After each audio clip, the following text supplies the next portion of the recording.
સમાચાર મહેસાણાથી પ્રાપ્ત થઈ રહ્યા છે। મહેસાણામાં રોંગ સાઈડ આવતા ડમ્પરે એસટી બસને ટક્કર મારી છે।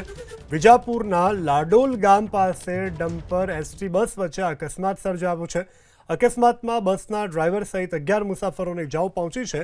કલોલ હિંમતનગર એસટી બસનો અકસ્માત છે। એસટી બસને ટક્કર બાદ ડમ્પર પલટી મારી ગયું છે। અકસ્માત બાદ ડમ્પર ચાલક પણ ઘટના સ્થળેથી ફરાર થયો છે। તો બસના ડ્રાઈવર સહિત 11 જેટલા લોકોને આમાં ઇજાઓ પહોંચી હોવાની પણ જાણકારી પ્રાપ્ત થઈ રહી છે। સમાચાર મહેસાણાથી પ્રાપ્ત થઈ રહ્યા છે। મહેસાણામાં રોંગ સાઈડ આવતા ડમ્પરે એસટી બસને ટક્કર મારી છે। વિજાપુરના લાડોલ ગામ પાસે ડમ્પર એસટી બસ વચ્ચે અકસ્માત સર્જાયો છે।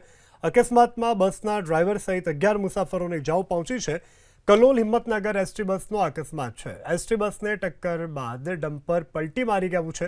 અકસ્માત બાદ ડમ્પર ચાલક પણ ઘટના સ્થળેથી ફરાર થયો છે।